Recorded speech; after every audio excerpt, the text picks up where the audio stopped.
Boa noite, meus irmãos, a graça e a paz do Senhor. Que alegria, um prazer poder estarmos juntos mais uma vez nesse final de tarde de domingo para cultuar e para louvar o nosso Deus, né? O Deus vivo, o Deus que nós cremos.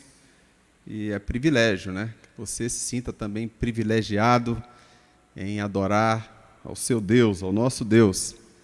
Eu quero convidar você para me acompanhar. Na leitura nós vamos ler o Salmo 20, são 9 versículos, então quero convidar você para me acompanhar nesse Salmo. Vamos ler? Salmo 20. Que o Senhor te responda no tempo da angústia, o nome do Deus de Jacó te proteja, do santuário te envie auxílio, e de Sião te dê apoio. Lembre-se de todas as tuas ofertas e aceite o teu holocausto. Conceda-te o desejo do teu coração e leve a efeito todos os teus planos. Saudaremos a tua vitória com gritos de alegria e ergueremos as nossas bandeiras em nome do nosso Deus. Que o Senhor atenda todos os teus pedidos. Agora sei que o Senhor dará vitória ao seu ungido. Dos seus santos céus lhe responde com o poder salvador da sua mão direita. Alguns confiam em carros, outros em cavalos, mas nós confiamos no nome do Senhor, o nosso Deus.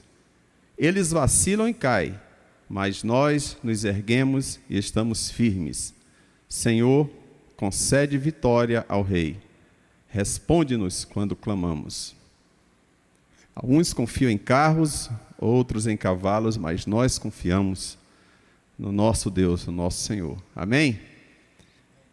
Hoje nós estamos muito felizes, né? Recebemos a notícia da Vanessa, que saiu do hospital.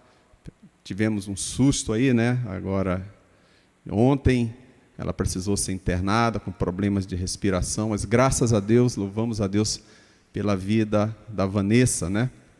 Está em casa e a gente pode ver o cuidado de Deus conosco, né? Motivo de alegria, de festa, de celebração.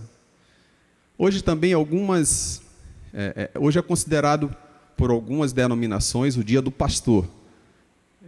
Para nós presbiterianos, nós temos um dia específico que é o dia 17 de dezembro. É o dia que a igreja presbiteriana celebra o dia do pastor.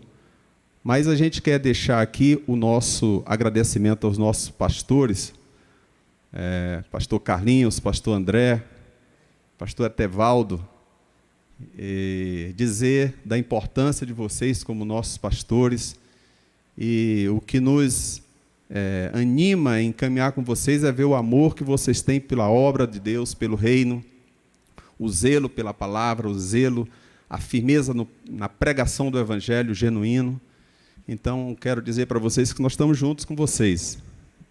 A igreja presbiteriana, eu quero crer que você aí na sua casa, os irmãos que estão aqui na igreja, concordam, nós estamos juntos. Apesar desse momento difícil, a gente sabe a luta que os pastores passam, né? São muitos aconselhamentos. E também temos o problema de alguns irmãos que a gente nem sabe se ainda está congregando, né? Alguns já falaram, olha, eu estou indo para outra igreja, outros não se comunicam. E eu quero dizer para você que tem até frequentado a igreja, mas anda meio sumido, né? Frequenta, mas não aparece. Irmão, por favor, manda uma mensagem. Fala, Carlinhos, eu não estou aparecendo, mas eu estou com você. Porque é importante a gente saber com que a gente está, né, Vinícius? Quem tá com a gente? Eu sei que alguns irmãos não podem frequentar o templo ainda, por questões justas. E, às vezes, a timidez não aparece nas lives, né? Mas é importante saber que você está firme com a gente, né? E nós somos uma igreja viva, a igreja continua firme. Estava conversando hoje com o Walter, com o Moisés, que, apesar dessas dificuldades, a igreja tem mostrado eficiência, né? Os cultos de terça-feira têm sido bênção. Os cultos de oração, meu irmão, na sexta-feira, vale a pena participar. E também os trabalhos de filmes para criança, envolve um desgaste muito grande, mas a igreja está viva, tem irmãos trabalhando. Então, contamos com você, com a sua oração, e reforçamos aos nossos pastores que estamos com vocês e que Deus abençoe vocês e conte conosco. Quero, então, convidar você a gente a orar agora, entregando esse culto e tudo nas mãos do nosso Deus. Senhor Deus e Pai, muito obrigado por Tua palavra lida, obrigado por Tua presença em nosso meio, pelo Teu cuidado, Tua manifestação. Pedimos que o Senhor continue conosco, continue falando conosco em tudo que ainda vamos presenciar e participar nessa noite. Visita os nossos corações e recebe o nosso louvor, a nossa adoração, o nosso culto. Cuida dos nossos pastores, das suas famílias e cuida da tua igreja, em nome de Jesus. Amém. Não tenho medo do mal, não. Tenho o capacete da salvação. Não tenho medo do mal, não. Tenho o capacete da salvação. Como um motoqueiro na cidade, sem capacete ele se fere. Se na mente tiver maldade, o capacete me protege. Aqui nessa caixola é pensamento bom. Se vier besteira eu desligo o som. Jesus Cristo tá guiando o meu guidão. Zóio, boca, ouvido protegido então. Não tenho medo do mal, não. Tenho o capacete da salvação. Não tenho medo do mal, não. Tenho o capacete da salvação. Amém. Vamos adorar ao nosso Deus, cantando. Eu quero convidar para você a cantar comigo um cântico bem conhecido, Deus Supremo és. Vamos cantar?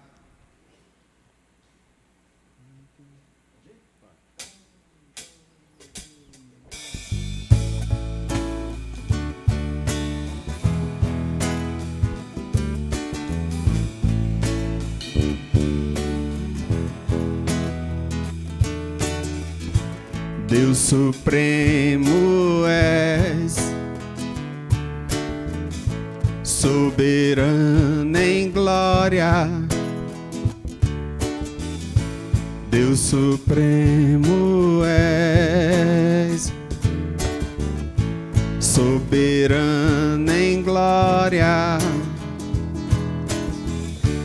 És incomparável, maravilhoso em tua formosura.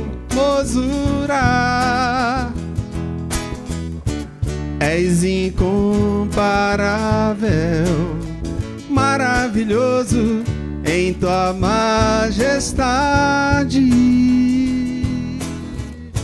Não há outro Deus como Jeová. Não há outro Deus além do Senhor. Não há no céu, não há na terra, não há no mar Deus como o Senhor.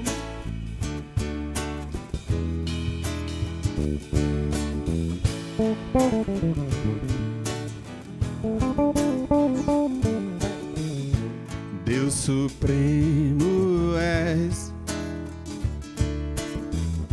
soberano em glória. De novo. Deus Supremo és, soberano em glória. És incomparável, maravilhoso em tua formosura. És incomparável, maravilhoso em tua majestade. Não há outro Deus como Jeová. Não há outro Deus além do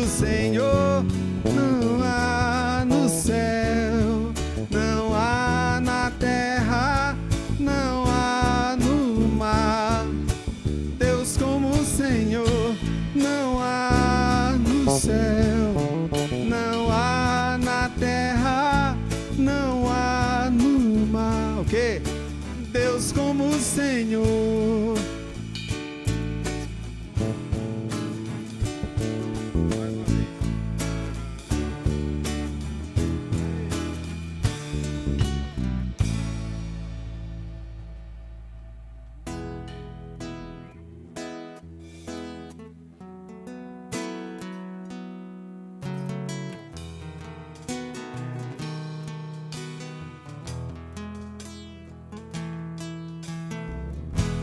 Não há Deus maior, não há Deus melhor, não há Deus tão grande como nosso Deus. Mais uma vez. Não há Deus maior, não há Deus melhor, não há Deus tão grande como nosso Deus. Criou os céus, criou a terra, criou o sol e as estrelas. Tudo Ele fez, tudo criou, tudo formou para o seu louvor, para o seu louvor, para o seu, para o seu, para o seu louvor. Amém. Essa próxima canção é uma canção que eu compus já tem uns 20 anos. Antiga, né? Para alguns. Mas ela fala desse encontro com Jesus, da importância de nascer de novo, de ser encontrado pelo Criador. E é o sonho nosso como cristão é que o Evangelho alcance a todas as almas.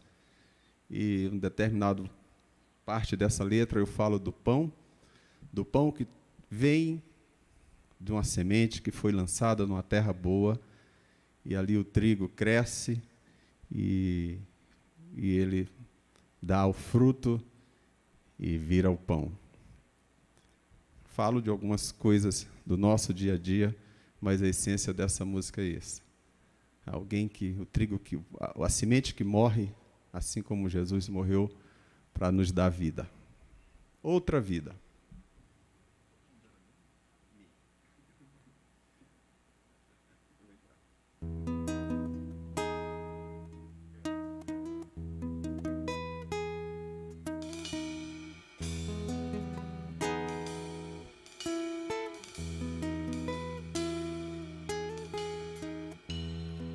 Faz um tempão que eu sou assim,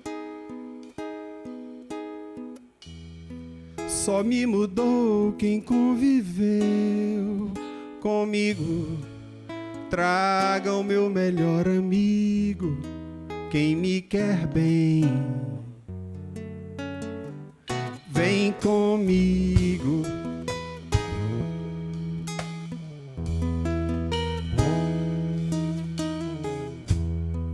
O Criador me fez assim, vou aceitar melhor pra mim. Agora vou fazendo minha história de sonho e cor, de glória.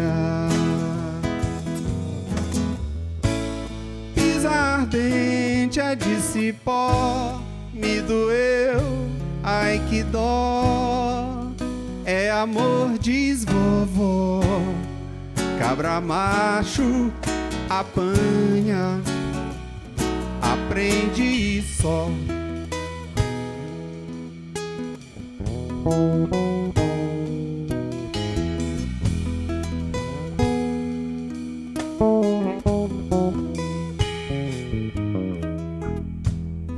Joga a semente, morre o grão. Pra semear o trigo, pão, granola. Planta sem molhar não flora. Quem semeou comemora.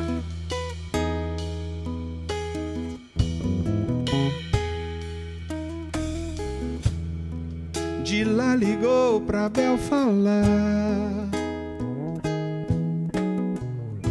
É sempre bom daqui de lá, de prima, desfrutar o bom da lida. É carrossel, é vida. Eu vejo os céus, olhos da fé, na unção, outros não. Outra vida me espera. Se eu pudesse, quem dera, todos fossem irmãos. Se eu pudesse, quem dera, todos fossem irmãos. Se eu pudesse, quem dera, todos fossem cristãos.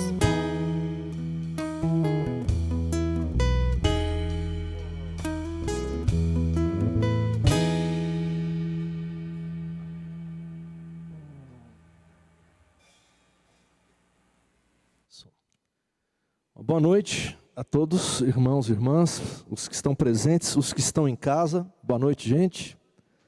Todos na paz de Jesus. Amém. Bem, nós tivemos um pequeno problema técnico quando a gente tocou uma música que era a canção das crianças, né, que foi feito para o Histórias do Rei de hoje. Antes do Rubão cantar, tivemos um pequeno problema. Eu sei que os de casa assistiram a música, participaram com a música pela metade. E os daqui com nada, nem áudio, nem vídeo. Então nós vamos repetir a canção agora, tá bom? E logo depois, então, a gente vai abrir a palavra e compartilhar. Então peço Eduardo, por favor, Eduardo e Vinícius, podem soltar aí, vamos lá.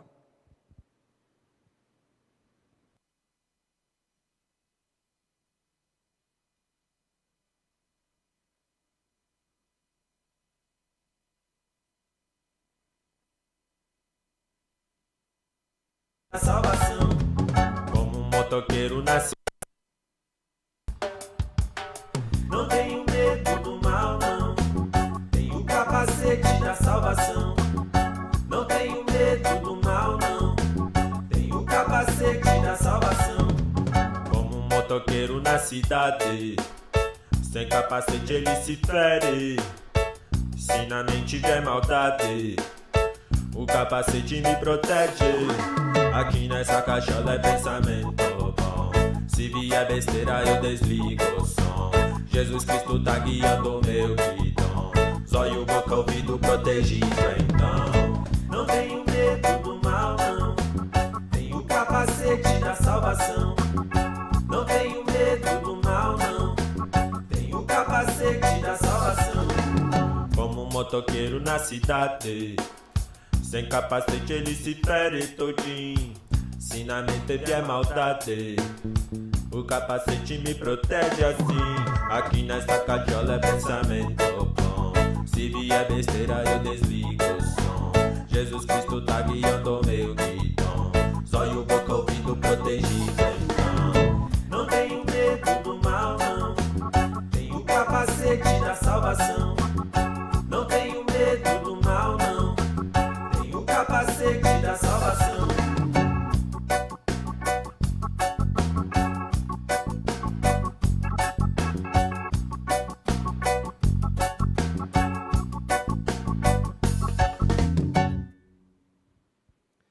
Obrigado, Caleb, pela música.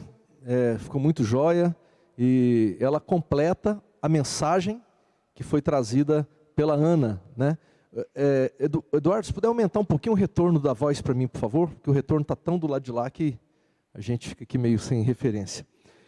Tá bom, então eu queria pedir a vocês aí, que depois vocês lessem o boletim. Nós encaminhamos aí o boletim para a lista de WhatsApp da igreja, e eu queria muito que você lesse, por favor, agora sim, agora chegou com vontade. A pastoral do boletim, ela traz uma orientação aí para a igreja sobre o fato da gente não deixar de congregar. Eu não vou entrar em detalhes sobre o texto, depois você leia, mas é porque a gente acha que o fato de estarmos na pandemia, a gente não deixa de congregar, mesmo estando em casa com a televisão ligada, né? Então é uma orientação para que nós possamos participar do culto em adoração ao Senhor, ou estando aqui, ou estando em casa, mas participando do culto, havendo uma iniciativa, uma intenção nossa para a celebração da adoração ao Senhor.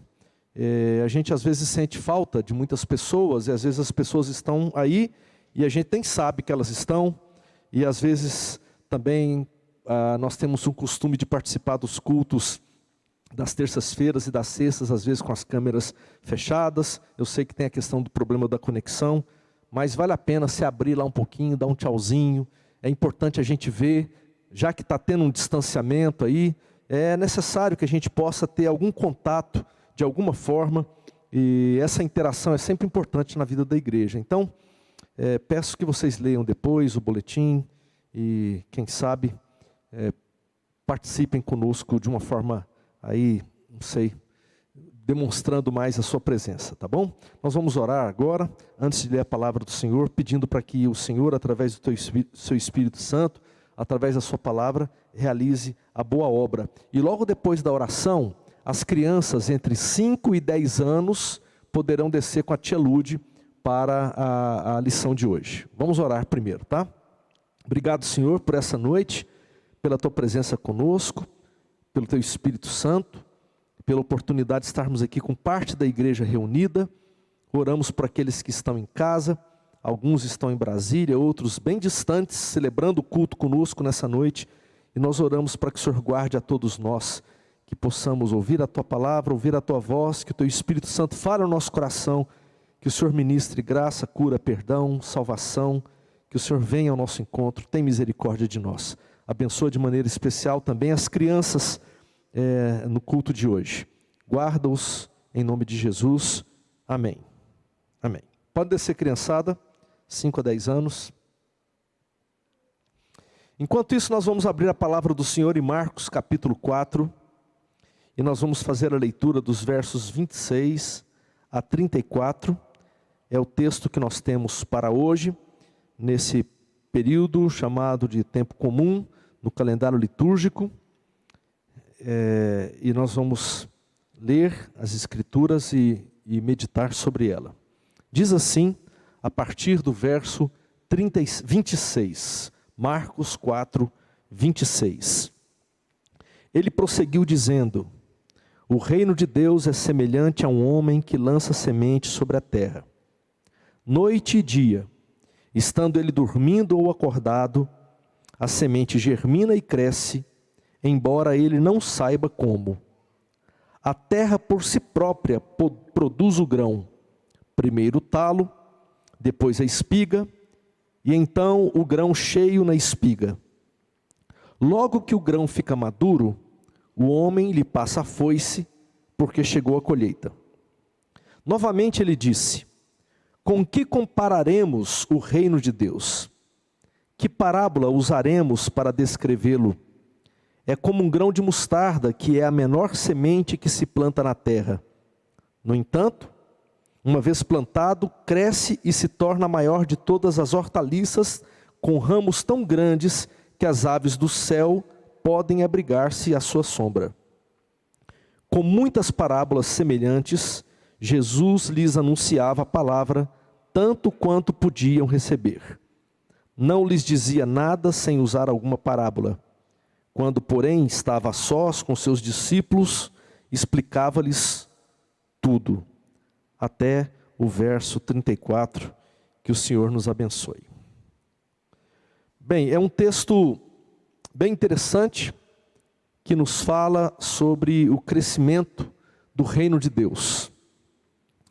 Nós temos aqui hoje duas parábolas sobre a temática da agricultura. E nós vemos aqui que ao final desse texto que lemos, Jesus fala que a parábola é algo, é uma forma, é uma técnica que ele usa de comunicação, versos 33 e 34. O texto diz que ele anunciava a palavra tanto quanto podiam receber. E é interessante que há uma conexão desse versículo, versículo de número 33, com os versículos 11 e 12 do mesmo capítulo. Quando Jesus, após falar a parábola do semeador, contar a parábola do semeador, ele conversa com seus discípulos sobre essa ideia da parábola. Ele diz no versículo 11, ele lhes disse, a vocês foi dado o mistério do reino de Deus, mas aos que estão fora, tudo é dito por parábolas. Olha que interessante. A fim de que, ainda que vejam, não percebam, ainda que ouçam, não entendam, de outro modo, poderiam converter-se e ser perdoados. O que Jesus está nos dizendo aqui, é que essa forma de contar histórias, contar parábolas, Jesus está ensinando sobre o reino de Deus, sobre o evangelho, ele está ensinando sobre a palavra do Senhor. No entanto, enquanto para alguns é uma boa história, para outros, essa palavra é uma revolução poderosa, que causa uma transformação interior na vida da pessoa de uma forma completa. É isso que ele está dizendo. Ele anunciava a palavra tanto quanto podiam receber. Quando você ouve a palavra, essa palavra chega a você tanto quanto você pode receber. Para alguns, a gente sai daqui emocionado com as histórias que ouvimos dos pastores, dos pregadores, das pregadoras, mas para outros, é uma palavra que implode dentro de nós e nos impele a transformações. Outra coisa que Jesus diz sobre as parábolas, diz no versículo 34 que ele se utilizava da parábola sempre como recurso, era prática comum na pregação do Senhor. E ele pegava elementos do dia a dia e trazia para as pessoas, e assim ele ensinava sobre as verdades do reino de Deus. Aos discípulos, aos próximos, ele explicava tudo, é o que diz o texto. Bem, por isso eu chego à seguinte conclusão, que ler a Bíblia é bem mais do que um exercício literário. Ler a Bíblia é diferente de ler Machado de Assis, por exemplo. Ler a Bíblia é diferente de ler qualquer grande literatura, o grande livro do compêndio aí da literatura mundial. Para ler a Bíblia, nós precisamos da luz da revelação divina para compreendê-la, porque senão ela não passa de bela história. O texto está nos dizendo aqui que Jesus, aos próximos, ele explicava tudo. Nós precisamos que Jesus nos explique tudo sobre a palavra. Nós precisamos que o Espírito Santo revele a nós a palavra do Senhor. Por isso, uma dica, se você ainda não faz, você precisa orar antes de ler a Bíblia. E você precisa orar depois de ler a Bíblia. E a oração tem que ser mais ou menos assim: me revela, Senhor, porque senão eu não consigo ver. Me revela, Senhor, abre os meus olhos, abre o meu entendimento para que eu possa compreender. Me explica, Senhor. Eu preciso de algo mais do que uma bela história. Eu preciso de uma verdade profunda para o meu coração, para me conduzir segundo a tua vontade. Então nós vemos aqui que Marcos nos fala que Jesus então conta algumas parábolas. Nós lemos sobre duas parábolas e elas estão conectadas com a parábola do semeador, que aparece no versículo 1 até o versículo 20. Eduardo, se puder aumentar um pouquinho o retorno para mim, por favor. Então nós vemos aqui que nós não podemos ler as duas primeiras parábolas, ou melhor, não podemos ler as duas parábolas que lemos hoje sem entender a primeira. A primeira ela é muito conhecida, a parábola do semeador. O texto diz que o semeador saiu a semear, começou a lançar a semente, e diz a palavra que parte dela cai no solo duro da beira da estrada. E as aves então pegam a semente e levam a semente. A segunda parte cai no solo rochoso, não havendo terra suficiente, a semente não lança raízes e ela seca com o sol. A terceira semente cai entre os espinhos, um solo já ocupado por outro tipo de planta, uma erva daninha, uma planta daninha, que sufoca a plantinha nova, um espinheiro. E a quarta semente cai em boa terra, e Jesus, na parábola, diz que essa frutifica a 30, 60 e a 100 por um. Uma semente que se transforma em muitas outras. Jesus então está nos mostrando aqui como é que os corações humanos, como é que o nosso coração reage à semeadura da palavra de Deus. Alguns têm um coração tão duro que a palavra de Deus não encontra espaço. Por isso Satanás leva a palavra e essa palavra não produz nada. Satanás vem e tira. Quantas vezes a gente está ouvindo a palavra e a palavra não entra no nosso coração está endurecido para a realidade de Deus e Satanás simplesmente tira a palavra e nada acontece.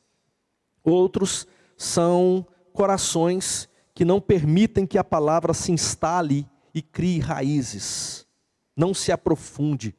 São conversões festivas, cheias de pirotecnia, choro, desespero, já viste mais em acampamento, Senhor, aquela coisa toda, mas que morrem diante das primeiras provações do sol da justiça, exatamente porque não tem raiz.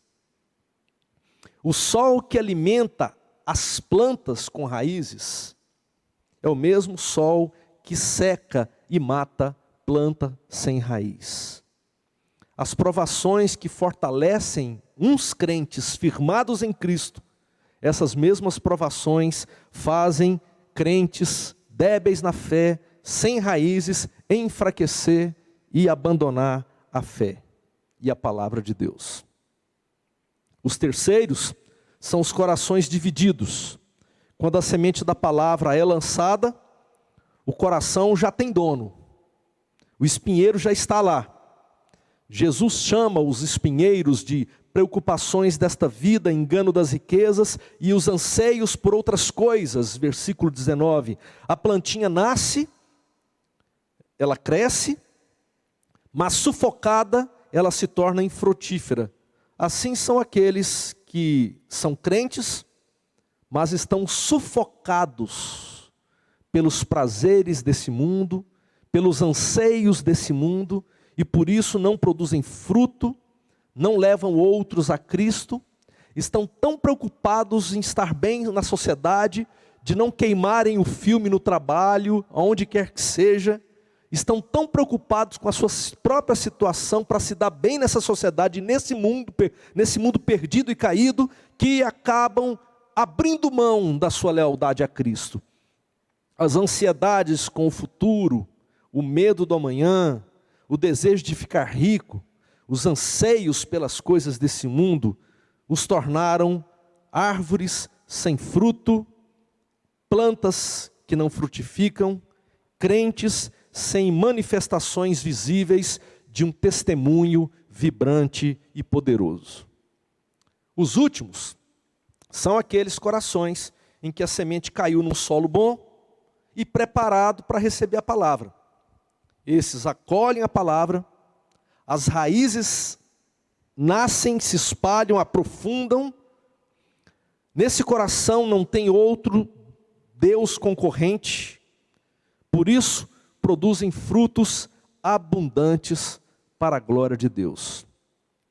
Eu imagino que depois que Jesus conta essa parábola, e depois que ele explica a parábola para os seus discípulos, aqueles que estavam próximos dele, eles ficaram muito frustrados.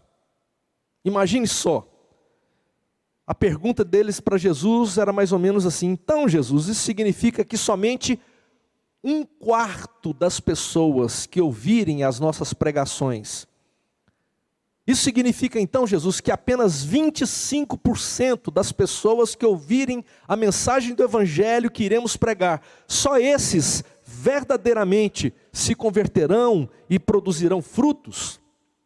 Eu, Carlinhos, particularmente acho que 25% já seria um número maravilhoso. Se 25% das pessoas para as quais nós pregamos convertessem e produzissem frutos para a glória de Deus, já seria uma bênção enorme. Mas os discípulos aqui parece que estão meio frustrados com isso. Por isso então, Jesus conta outras 2 parábolas sobre a agricultura, que vão como que casar com essa primeira. Ele conta a parábola da semente, versículo 26 a versículo 29. E ele conta a parábola do grão de mostarda, dos versos 30 a 32. A parábola do grão de mostarda, ela é mais conhecida, ou ela é mais pregada, porque ela está nos outros evangelhos sinóticos. No entanto, a parábola da semente só está aqui em Marcos. São parábolas sobre o reino de Deus. Na parábola do semeador, a ênfase está no coração humano, não é isso que nós vimos agora? É como a parábola nos explica como é que o coração humano recebe a semente da palavra. Uns estão endurecidos, outros têm pedra, outros têm espinheiro e outros frutificam. Então, a parábola do semeador, a ênfase está no coração humano e como ele acolhe. No entanto, a parábola da semente, a ênfase é outra. Diz assim, versículo 26, o reino de Deus é semelhante ao homem que lança a semente sobre a terra. E a parábola diz que ele lança a semente e depois ele vai dormir. Ele segue a sua rotina diária. Ele segue no outro dia fazendo as suas coisas. Ele segue ocupado de sua vida. Enquanto isso, a semente misteriosamente germina e cresce. Se a parábola do semeador fala da responsabilidade humana diante da palavra que foi semeada, como acolheremos a palavra em nosso coração, a parábola da semente fala sobre a soberania de Deus que faz germinar a semente. Versículo 27. Estando dormindo ou acordado, a semente germina e cresce, embora ele não saiba como, o agricultor não saiba como. Versículo 28, a terra por si própria produz o grão. Veja comigo então o que o texto está nos mostrando. Se por um lado reagimos diante da palavra, oferecendo ou não o nosso coração, por outro lado, a Bíblia nos mostra que há um agir de Deus sobrenatural, intenso, profundo, que ninguém pode controlar. O que a parábola está dizendo é que o homem não pode fazer nada diante da soberania divina. Esse outro lado da moeda nos mostra que só pelo poder dado por Deus é que nós podemos ir a Jesus e termos uma fé verdadeira e frutífera. Ninguém, absolutamente ninguém, se converte por si só. É isso que a parábola está nos dizendo. Ninguém vai a Deus sem que antes Deus o chame, sem que antes Deus comece a incomodar, a chamar, a tratar no coração. Eu fico lembrando da minha vida, né? Quando Jesus começou a falar comigo. Foi interessante, eu não sabia o que era aquilo. Eu só sabia que eu tinha uma necessidade existencial profunda de algo ou de alguém, de algo que pudesse como que matar uma saudade, não sei de quem, não sei de quem. E foi exatamente nesse momento, nessa vontade, nesse desejo, nesse anseio que o meu coração clamava foi que a palavra do Senhor chegou a mim. É assim, Deus nos prepara para ouvir a palavra dEle. Ninguém vai a Deus a não ser que Deus o chame. Porque o homem por si só, é assim que nós entendemos, ninguém por si só, de si mesmo, vai a Deus, porque o homem está irremediavelmente perdido. A não ser que Deus nos chame, a não ser que Deus lance no nosso coração esse anseio por Ele, essa sede de Deus, de outra forma nós não iremos ao Pai. É Ele quem faz germinar misteriosamente o grão lançado em solo. É Ele quem faz o nosso coração arder de amor por Ele, pelo Evangelho, pela igreja do Senhor, desejar render a nossa vida inteiramente ao seu governo. É por Ele. Ontem eu estive com o Eric na festa da colheita da Unievangélica, a universidade lá de Anápolis. Eles estavam colhendo os grãos de um plantio experimental de milho do departamento de agronomia daquela universidade. E eles me convidaram para pregar sobre a festa da colheita e me convidaram para cantar umas modas caipira evangélica. E eu fui.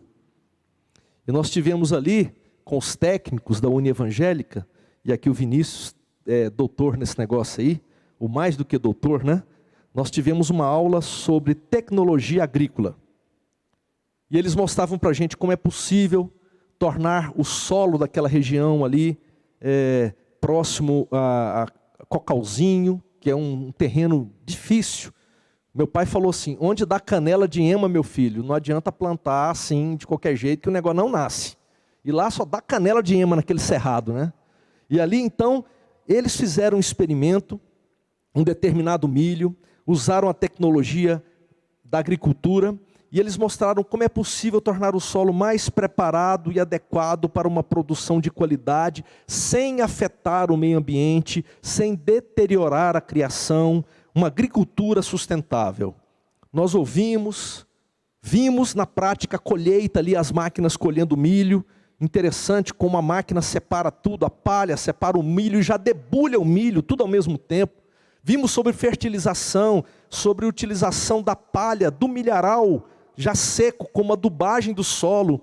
Ou seja, o plantio do próximo ano, a terra estará mais adubada ainda e produzirá mais ainda com o que sobrou do ano passado, que agora virou adubo. Foi uma experiência fantástica, muito bela. No entanto, olhando para tudo aquilo, ninguém pode forçar a semente a germinar e a crescer. Não há tecnologia humana disponível para fazer isso acontecer.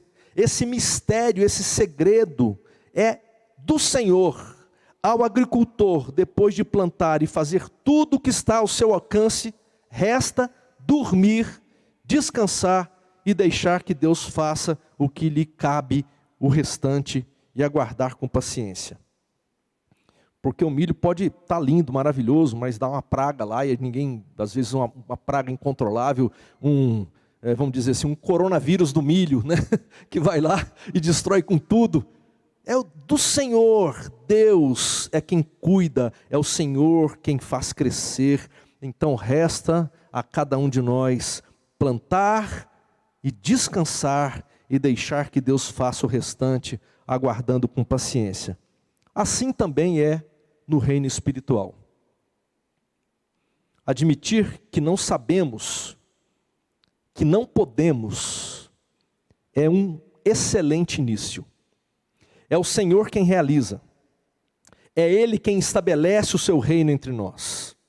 O versículo 28 diz que a terra por si própria produz o grão.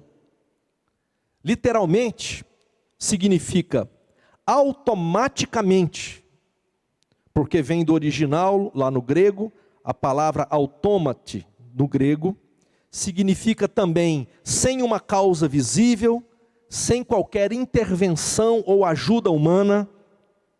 Essa palavra só aparece, do grego, só aparece aqui em Marcos, E também em Atos capítulo 12, versículo 10, quando Pedro estava prisioneiro e quando o Senhor o liberta da prisão, e o texto diz que quando ele chega diante daquele portão enorme de ferro que prendia os presos ali, o portão automaticamente se abre, ou seja, o portão abre por si mesmo para que Pedro e o anjo saíssem sem nenhum esforço humano. Eles não precisaram tocar no portão, o portão se abriu automaticamente. Essa é a ideia, essa é a obra que Deus realiza. Deus age misteriosamente, inexplicavelmente, na implantação do seu reino, tanto no coração humano, quanto na sociedade, quanto na comunidade. O versículo 28 fala ainda que a semente, em cooperação com o solo, primeiro gera o talo, depois a espiga e por fim o grão cheio na espiga. Hernandes Dias Lopes dá uma explicação interessante sobre isso. Ele diz que são estágios, e a gente sabe que é.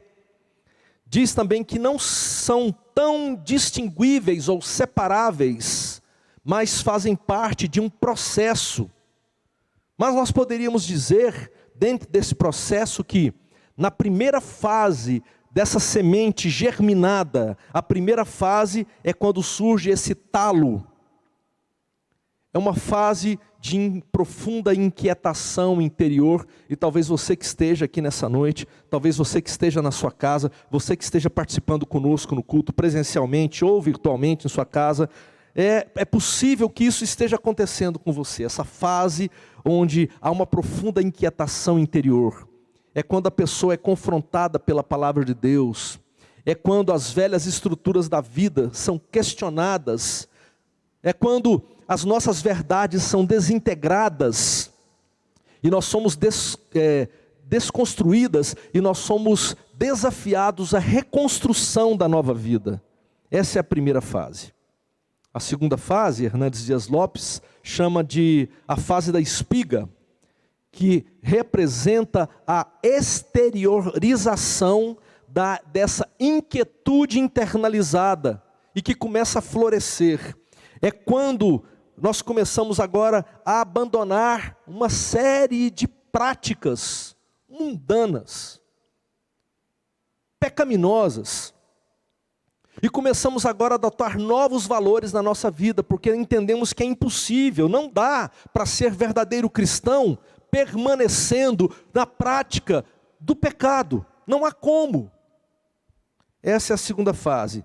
E a terceira fase é a fase da espiga cheia de grãos. Só então é que manifestam-se os frutos de Deus na nossa vida. É Jesus se manifestando em nós e os frutos da nossa vida sendo revelado a todos. É quando as pessoas começam a olhar para nós e começam a perceber os frutos de Deus. Antes não dá para perceber, nós ainda somos talos ou então somos espigas sem grão. Mas quando nós já vencemos então toda essa etapa, as pessoas começam a olhar para a gente e falam assim: poxa, sua vida me inspira a caminhar com Jesus. É um processo glorioso de maturidade cristã.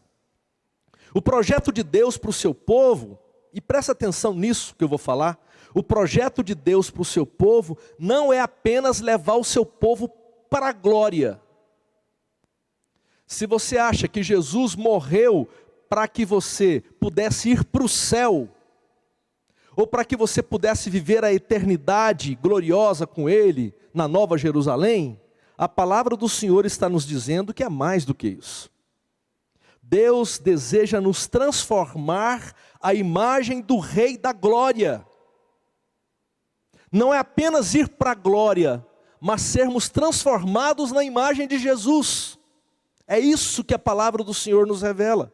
E isso ainda aqui nessa vida. E os frutos são manifestações dessa graça de Deus na vida daqueles que temem o Senhor e querem viver uma vida para a glória dEle. O versículo 29 nos fala da colheita, ou seja, do grande dia da volta de Jesus, o reino vindouro, Logo que o grão fica maduro, versículo 29, o homem lhe passa a foice, porque chegou a colheita. Embora os sinais do reino já sejam visíveis entre nós, embora já possamos ver os frutos, a semente germinando, embora já possamos ver os talos, as espigas, e as espigas com grãos, não é a hora da colheita ainda. Vai chegar o tempo da colheita, o momento da grande colheita, quando os campos estiverem completamente brancos para a ceifa. Aí Jesus virá para ceifar e para colher. E ele separará o joio do trigo. É isso que nos diz as Escrituras. Bem, nós devemos seguir adiante. Portanto, devemos seguir operosos, produtivos na obra do Senhor, até que chegue o dia em que Jesus virá e ele ceifará a colheita. Por isso, por favor, não permita jamais que questões como pandemia ou qualquer outro problema na vida, novo emprego, casamento, filho, isso roube de você a operosidade e a produtividade na obra do Senhor. Nós não podemos justificar-nos diante dessas novidades e muitas vezes bênçãos de Deus na nossa vida. Às vezes as bênçãos de Deus na nossa vida são desculpa para deixarmos de sermos produtivos no reino de Deus. Não podemos, absolutamente não podemos. Nós não podemos parar de trabalhar, não podemos parar de pregar, não podemos parar de anunciar, pois em breve Jesus virá e devemos oferecer a Ele então o fruto do nosso trabalho para a honra e para a glória do Senhor. Amém, gente? Vocês estão de máscara aí, mas vocês estão confiando aí, estão entendendo isso? Estão concordando? Amém? Amém? É isso aí, Carlinhos, falou e disse, beleza, isso mesmo. Então amém. Sigamos adiante. Agora nós vemos então a parábola do grão de mostarda, que está aí a partir do versículo 30. É nesse contexto então que surge essa outra parábola, né? Se a primeira fala de responsabilidade humana, que é a parábola do semeador, fala de responsabilidade humana, e a segunda fala sobre soberania divina, o Deus que faz crescer a semente, enquanto o cara está dormindo lá, a terceira agora fala do crescimento abundante que surge da interação, da ação divina e da ação humana na semeadura do Evangelho. Então, se você acha que é só Deus que faz, está errado. Se você acha que é só você quem faz, está errado. Nós vemos aqui a ação de Deus e a ação do homem. Vemos aqui a responsabilidade humana e a soberania divina agindo juntos para, nessa interação das duas, o crescimento do reino ser abundante. Em primeiro lugar, na parábola aí do grão de mostarda, o reino de Deus começa pequeno. Ele diz que é como uma semente de mostarda. Eu até bem pouco tempo, antes da mudança do antigo prédio para cá, eu tinha 2 saquinhos de grão de mostarda que eu ganhei. Um era um grão de mostarda pretinho, bem pequenininho, e outro era um grão de mostarda mais branquinho, mais esbranquiçado, um pouquinho maior. E eu ficava impressionado com o tamanhozinho daquela coisa, parecendo uma cabeça de um alfinete. O texto nos diz que esse é a menor das sementes das hortaliças. E diz também que ela chega lá em Israel, ainda nos dias de hoje, a dar ramos de 3 metros, 4,5 metros de altura. Nós vemos aqui que a semente de mostarda representa o que é pequeno e insignificante. A menor das hortaliças, versículo 31. E eu quero dizer uma coisa para vocês, e você sabe muito bem disso, porque eu imagino que você deva sofrer algum tipo de perseguição, ou às vezes seja motivo de chacota no seu ambiente de trabalho, ou na família, se a sua família não é uma família cristã. Mas o mundo olha para o reino de Deus e só vê fraqueza. O mundo olha para o reino de Deus e pensa Jesus na manjedoura. Um Jesus crucificado. As pessoas olham para o reino de Deus e veem uma igreja que começa pequena e é perseguida. Uma igreja onde muitos morrem por dizerem discípulos de Cristo. Ou seja, o reino de Deus começa pequeno. Mas em segundo lugar, a parábola nos diz que os resultados grandiosos se desenvolvem a partir dos pequenos começos. Verso 32. No entanto, uma vez plantado, cresce e se torna a maior de todas as hortaliças, com ramos tão grandes que as aves do céu podem abrigar-se à sua sombra. O comentário de Hendrickson, ele diz o seguinte: grandes rios surgem em pequenas nascentes de água. O carvalho forte e alto cresce a partir da pequena noz. Sabe aqueles carvalhos onde são necessárias algumas pessoas para abraçar o tronco dela? Árvores centenárias. Elas nasceram de uma pequena noz, de um pequeno grão. Eu, viajando com a minha família, alguns anos atrás, pelo interior de Minas, próximo a Diamantina, Milho Verde, aquela região, nós passamos perto de algumas nascentes. E quando passamos perto das nascentes, vimos ali pequenas fontes de água cristalina, bonitas, mas filetes de água. E tinha uma placa bem ao lado daquelas nascentes que dizia seguintes palavras: aqui nasce o Rio São Francisco. Aquilo virou o Rio São Francisco, que vai bater no meio do mar. Assim é o reino de Deus. A igreja que nasce em Pentecostes, em poucos anos, se alastra por todo mundo conhecido, não sem perseguições. E o Império Romano, poderoso e grandioso, que perseguiu a igreja, que matou cristãos, que queimou-os vivos e os lançou na cova dos leões, esse reino poderoso foi destruído e hoje não passa de história. E o reino de Deus, esse cresceu e segue crescendo. O pequeno rebanho se tornaria uma incontável multidão, conforme nos revela Apocalipse capítulo 7, versículo 9. Gente vindo de todas as tribos, etnias, nações, povos, raças e línguas, diante do trono do Cordeiro. A pedra de Daniel capítulo 2, verso 35, que o pastor André, se não me falha a memória, ele mencionou isso. Ela está predestinada a se tornar uma montanha tão grande que encherá toda a terra. E o texto de Daniel fala do reino de Deus, onde todos os reinos desse mundo, vários já foram vencidos e outros ainda serão, porque o reino de Deus encherá toda a terra. Nos seus ramos, nos ramos dessa árvore vinda de uma pequena semente, as aves dos céus poderão se abrigar e já se abrigam à sombra, à sua sombra. Verso 32. As profecias de Ezequiel capítulo 17, Daniel capítulo 4 indicam que é uma referência ao reino que abrigaria povos de todas as etnias do mundo. Isso já se cumpre hoje.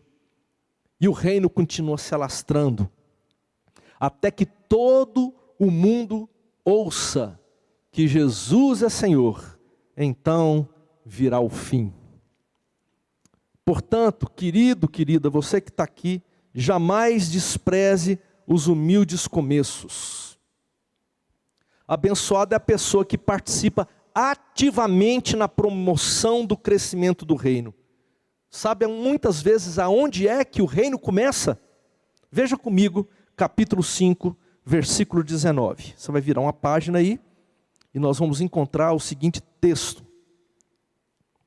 Jesus não o permitiu, mas disse: vá para casa, para a sua família, e anuncie-lhes quanto o Senhor fez por você e como teve misericórdia de você. Isso aqui é sobre aquele endemoniado, né? Que a gente contou até a história dele recentemente aí para as crianças de Gadara, né? Onde ele estava aprisionado por muitos demônios, legiões de demônios. Jesus então liberta aquele homem e ele fala assim: ah, Jesus, agora eu quero caminhar contigo, quero ir com o Senhor aonde o Senhor for. Jesus fala: não, vá para a sua casa, comece o reino de Deus na sua casa. Aonde é que muitas vezes o reino de Deus iniciará? Você às vezes está tão preocupado com missões mundiais, povos da terra, mas você tem pregado na sua casa? O seu pai, a sua mãe, seu irmão, sua irmã, seu filho, seu neto, sua neta, seu avô, sua avó, eles já ouviram sobre o reino de Deus, eles já ouviram sobre Jesus. Não despreze os humildes começos. Abençoada é a pessoa que participa ativamente na promoção do crescimento do reino, começando em casa, até chegar aí, se você puder abrir comigo, Marcos capítulo 16, versículo 15. Marcos 16, versículo 15, diz assim: e disse-lhes: vão pelo mundo todo e pregue o evangelho a todas as pessoas. Começa em casa, sem perder de vista o mundo todo. Ok, é isso que as parábolas nos dizem. Quais seriam as aplicações que eu quero trazer para a nossa reflexão, encerrando a mensagem de hoje? Eu trago aqui 5 aplicações breves. Primeira, aí se você quiser anotar, anota. Mas pense nisso. Primeiro, a semente não produz por si mesma, ou de si mesma. Vou explicar o que eu estou querendo dizer com isso. Não adianta você comprar um terreno, um alqueire, construir uma casa, e ficar sentado na varanda da sua casa, só olhando para o campo, esperando nascer arroz, feijão, milho, trigo. Não adianta, não é assim que acontece. Ou quem sabe qualquer outra árvore frutífera. Não é assim que acontece. Certamente, quem vai crescer ali vai ser a erva daninha, o mato, porque erva daninha e mato crescem rapidamente. Se você quer colher, então, querido, querida, você precisa plantar. Se você acha que você é um crente, mas não compartilha a palavra, fica sentado só esperando ali a hora de colher, você não vai colher jamais. Porque não é assim que acontece. É necessário plantar para colher, para que haja uma colheita espiritual. É preciso semear espiritualmente. Portanto, para que vejamos o reino de Deus crescendo e expandindo, nós precisamos semear a palavra, viver a palavra. Para que as pessoas se convertam, nós temos que pregar a palavra. Para que a justiça de Deus se manifeste no mundo, nós temos que nos colocar como instrumentos da justiça de Deus no mundo. O Espírito Santo age em conexão com a palavra. E à medida que nós anunciamos a palavra, o Espírito Santo comunica o coração das pessoas, e as pessoas se convertem, pois o Espírito Santo age no coração mediante a palavra pregada e anunciada. Ah, Carlinhos, mas eu já ouvi falar de gente que converteu sozinho. Como? Olhando a estrela? A Bíblia fala que olhar a natureza revela a Deus, mas não é suficiente para a conversão. Existem muitos relatos na história, e eu tive que fazer isso para poder trabalhar aí a minha questão da minha dissertação de mestrado, onde partes da palavra chegavam aos rincões do nosso país. O Pedro, meu filho, diz que tem uma história de alguém aí no sertão que ele comprava de uma determinada cidade e as pessoas vinham a cavalo entregar a encomenda dele. E às vezes essa encomenda chegava embrulhada num papel. E um dia aquele homem abriu tudo, era o que ele havia comprado, realmente o pacote, ele deixou ali do lado, mas na hora que ele percebeu, o papel estava todo escrito. E ele começou a ler o papel. E aquele papel não era outra coisa senão os jornais produzidos pelos presbiterianos no fim do século XIX para o início do século XX. E aquele homem começou a ler a palavra de Deus no jornal dos missionários. E um dia chegou um missionário a cavalo passando por lá pedindo pouso. E quando ele chega num rancho daquele homem, ele fala assim: você me dá pouso? Mas o que é que o senhor está fazendo? Eu falei: não, eu estou andando, distribuindo a Bíblia, pregando a palavra, vendendo a palavra. Eram os colportores, né? E aí o cara falou: espera aí, você é daquele que fala sobre a história de... E ele foi repetindo: sim, é isso que eu estou... Então me conta mais, porque eu já sei alguma coisa e eu quero entregar o meu coração para esse Deus. E assim surgiram igrejas, inclusive aqui em Planaltina de Goiás. Ninguém se converte sem que a palavra chegue a ele. Você quer que os seus amigos se convertam, que seus familiares se convertam? Pregue a palavra. Você quer que a sua família seja alcançada para a glória de Deus? Testemunhe da palavra. Ore e jejue. Eu jejuei muito pelos meus pais, pela minha família, para que eles pudessem se converter. E Deus teve misericórdia e eles tiveram encontro com Jesus. Funciona, gente. Segundo, não semeamos sozinhos. Nós não semeamos sozinhos. O Senhor nos acompanha na semeadura. O Espírito Santo age em nós, por meio de nós e na vida do outro. Quem prega a palavra, o Espírito Santo usa a palavra que sai da nossa boca. Ele nos capacita a anunciar a palavra. Agora olha que interessante. Quem semeia a palavra ou a semente na parábola do semeador é aquele que prega. Dá para a gente entender que ele está já lançando a semente no coração, né? É isso que Jesus explica na parábola. No entanto, na parábola da semente, quem é que semeia? É o homem? É o pregador? Não. O texto diz que o reino de Deus é semelhante a um homem, e esse homem colhe depois, passando a foice. O único que tem poder para colher é o Senhor. Portanto, o que o texto... eu entendo, o que eu consigo entender no versículo 26, que quem está anunciando, quem está semeando aqui, é o próprio Deus. É o próprio Espírito. Assim, eu chego à conclusão que quando nós pregamos, nós não somente estamos cumprindo as ordens do nosso rei, mas nós estamos semeando com o rei. Quando eu prego, o Senhor está comigo. Creia que quando você abre a boca para falar de Jesus, de orar pelas pessoas necessitadas e enfermas, o Senhor realiza com você. É uma experiência sublime. Quantas vezes já ouvi pessoas dizendo que o Senhor falou ao seu coração, levando a tomar atitudes e direções novas para a sua vida. Eles dizem: o Senhor falou comigo e eu, a partir daquele dia, eu tomei nova decisão. Sabe o que é interessante? É que muitas dessas pessoas que dizem que o Senhor falou com elas, eu era o pregador.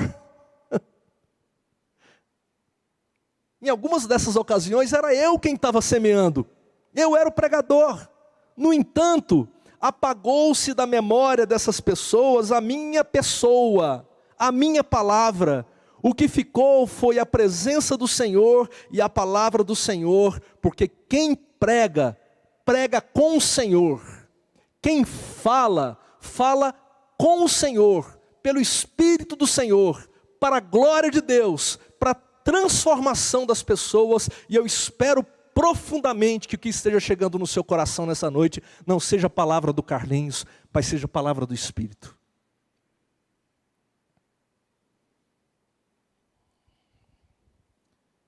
Terceiro, nunca despreze os humildes começos. O grande rio começa numa nascente e o grande carvalho com uma pequena noz. As grandes obras de Deus surgem de pequenas iniciativas e muitas vezes o início é em nossa própria casa. É em casa. É testemunhando para os nossos filhos, é orando com os nossos filhos e dando testemunho de integridade, porque não adianta você pregar e viver outra coisa. Isso é incoerente, isso é blasfemar contra o Senhor. Você precisa viver o que prega, para que haja verdadeira transformação na sua casa. Para que depois você não venha culpar o Senhor por sua insanidade e sua infidelidade para com Ele. Pregue o que você viva. Anuncie o que a palavra do Senhor diz, e você verá a obra do Senhor acontecendo. Quantas obras de Deus grandiosas, famílias inteiras quebradas aos pés da cruz, surgiram de pequenas iniciativas de oração, de quebrantamento, e muitas vezes essas famílias se tornam verdadeiros propagadores do reino do Senhor.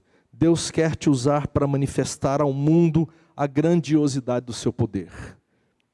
Por isso, não despreze as pequenas iniciativas e os pequenos e humildes começos. Quarto, a semente lançada, ela cresce misteriosamente.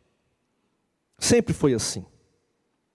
Por isso, jamais podemos nos desanimar quando predomina o silêncio, quando as oposições se levantam contra nós, quando a quietude domina o ambiente.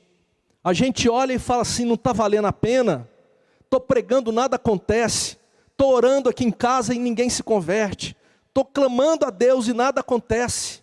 Ah, Senhor, mas a semente lançada cresce misteriosamente. Ela está debaixo do solo. E está operando, Deus está operando. E de um dia para outro vão surgir os primeiros brotos da terra. E você poderá ver que o Senhor jamais deixa de agir por meio da sua palavra. A palavra do Senhor não volta vazia. Deus está operando e os resultados aparecerão em breve. Creia nisso. Creia nisso. E por último, eu quero trazer uma palavra especialmente para aqueles que se sentem incomodados quanto às questões de Deus. Se você tem desejado falar com Deus, se você tem desejado buscar a Deus, considere isso como o Senhor te chamando para um encontro pessoal com Ele. Porque a voz de Deus produz inquietações.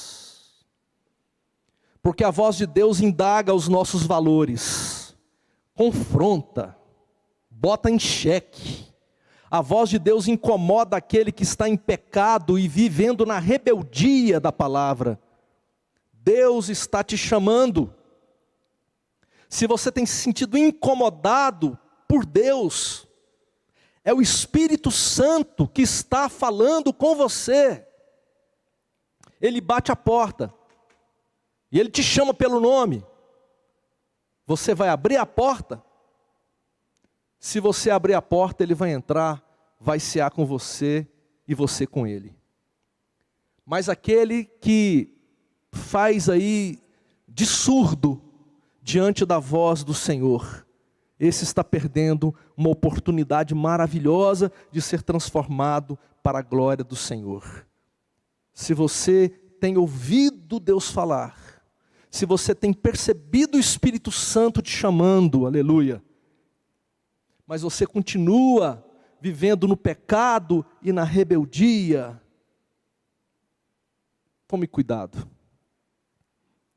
Deus está te chamando.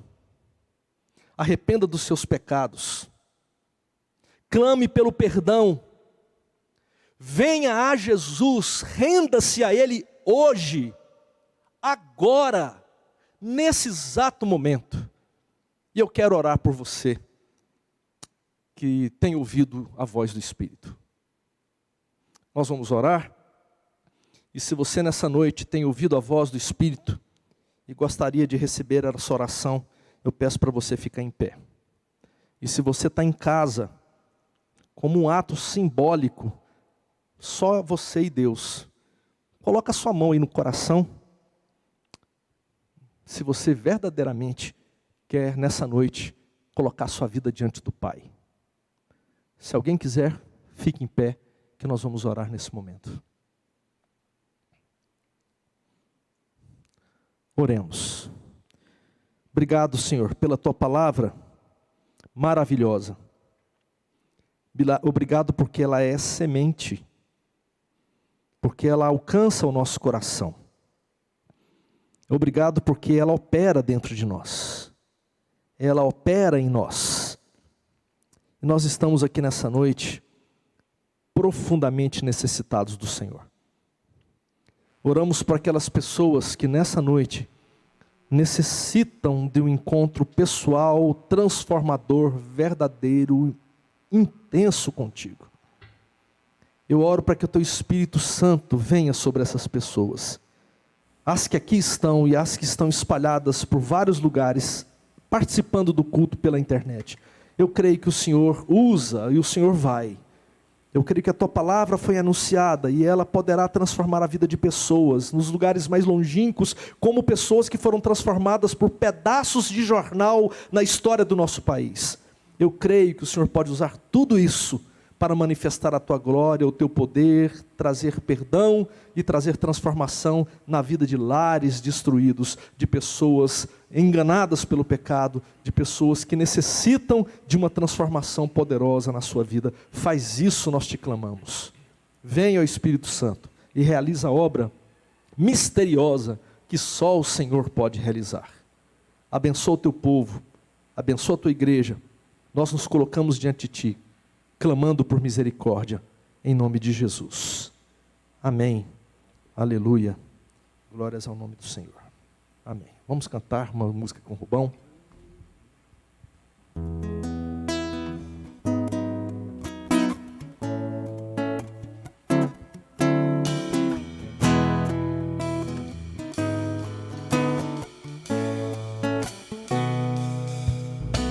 O nome de Jesus é poderoso.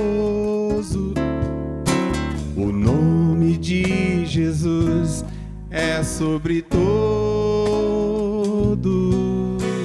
Nome mais doce, nome mais lindo, nome sublime é o nome de Jesus.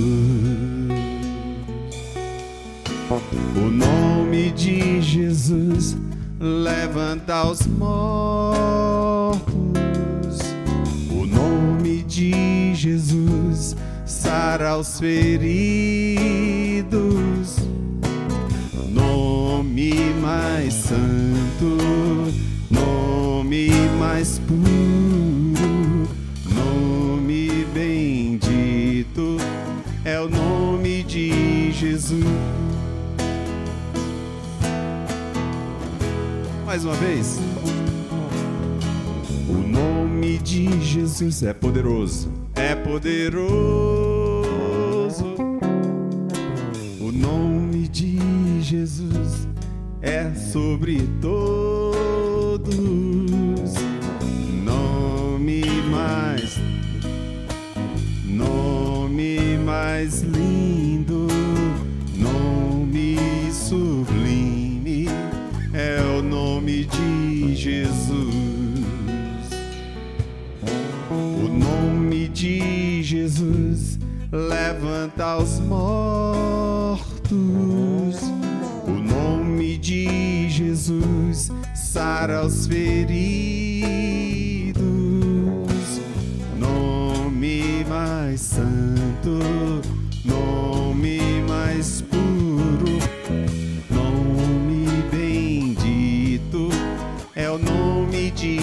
Jesus, nome mais santo, nome mais puro, nome bendito, é o nome de Jesus.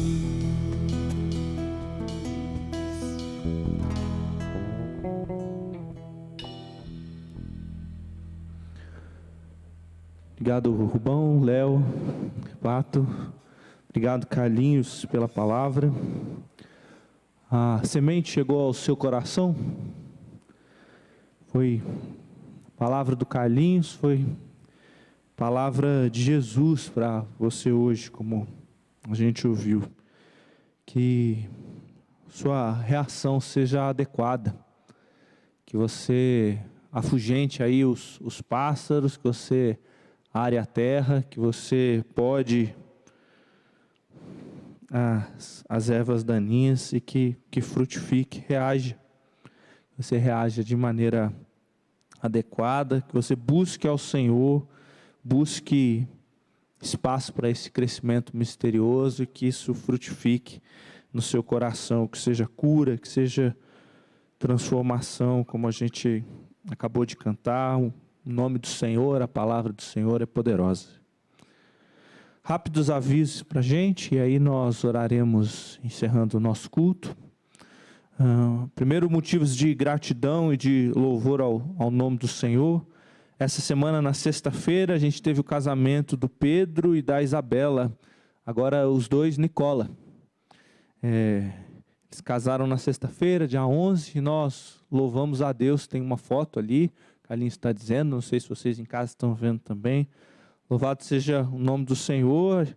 Esse é o primeiro da temporada, né, Carlinhos? A gente tem alguns casamentos chegando e a gente fica muito feliz pelos casais estarem fazendo esses compromissos diante de Deus, mesmo em tempo de pandemia, mesmo em tempo de cerimônias restritas, firmando aliança um com o outro e com o Senhor. A gente também está com o coração grato a Deus, porque a Vanessa Pinheiro e a Clarice, que estiveram no hospital, chegaram a ser internadas, né, ela com a bebê, chegaram a ficar no acompanhamento da UTI, receberam alta hoje, já estão em casa, então louvado seja o nome do Senhor.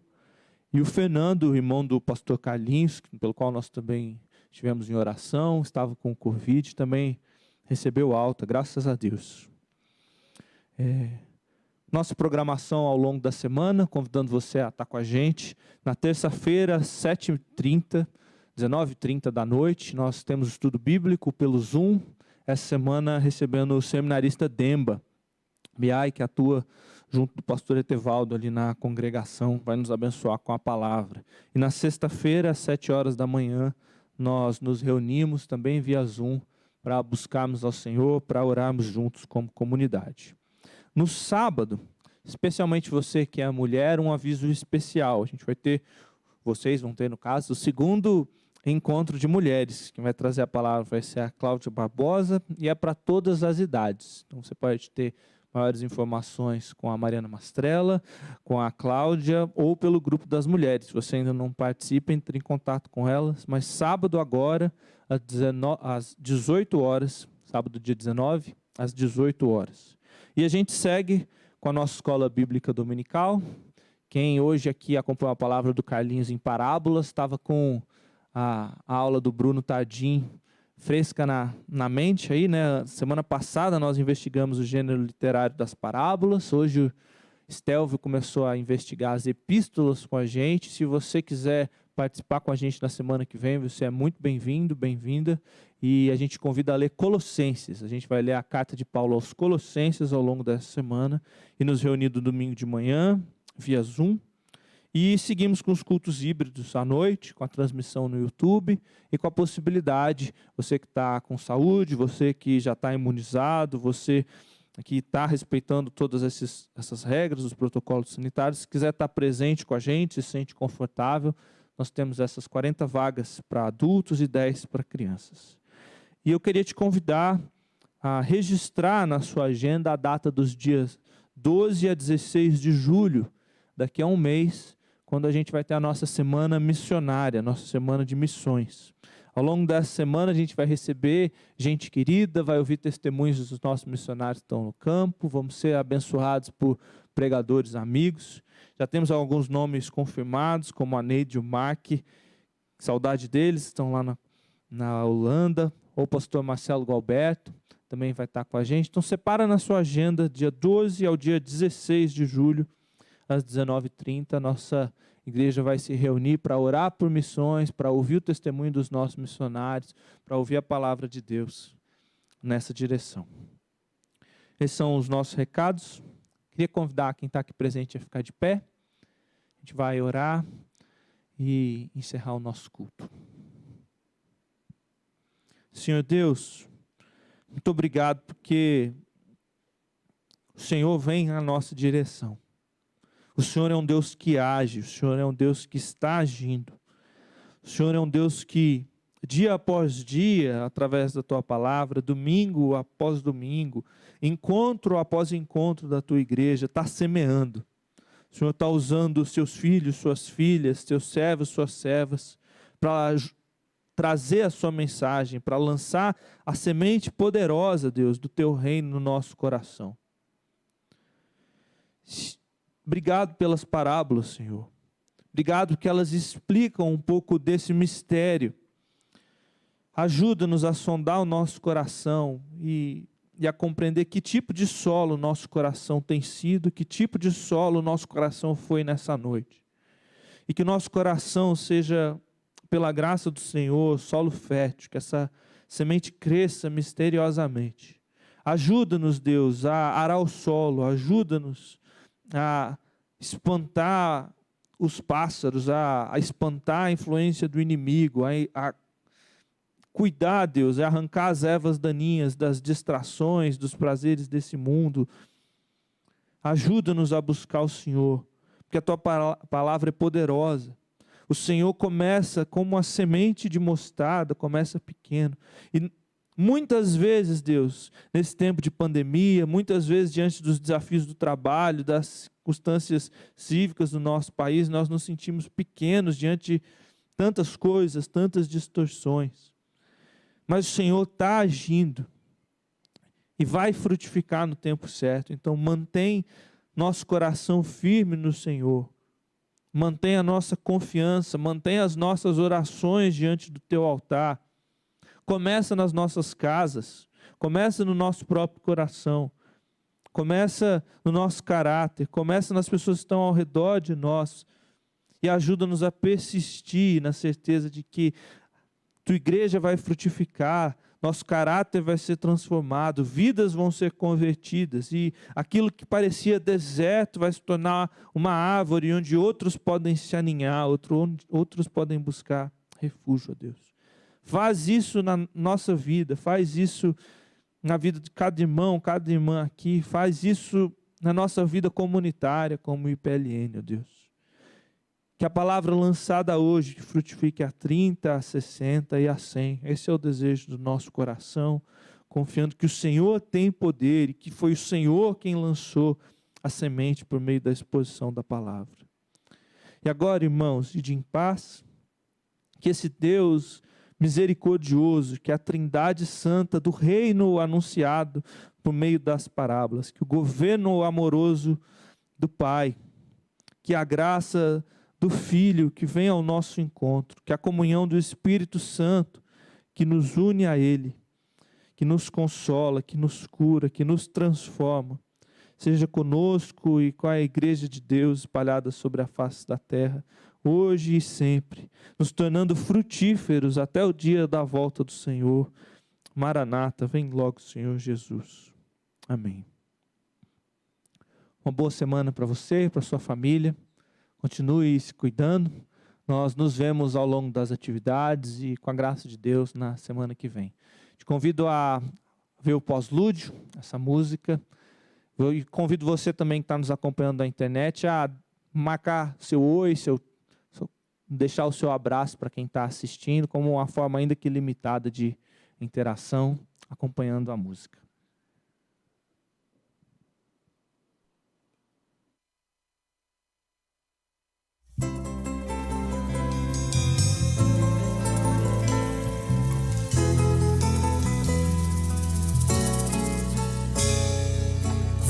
tarde no portão, a cabeça branca ao relento.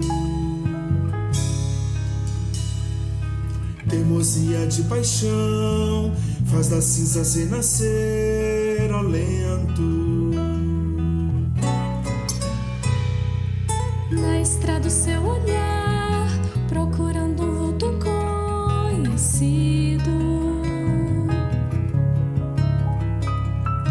Espero um dia abraçar quem diziam já estar perdido.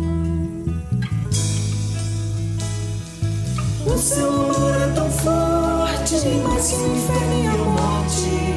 São torrentes que arrebentam o chão. Mais fácil secar os mares, apagar os altares, que arrancar o amor do seu coração.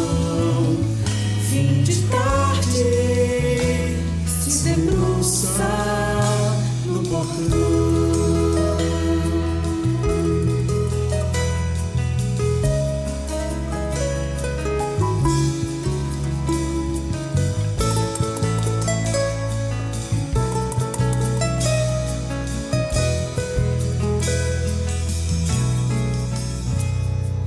Até que um dia aconteceu e o moço retornou mendigo.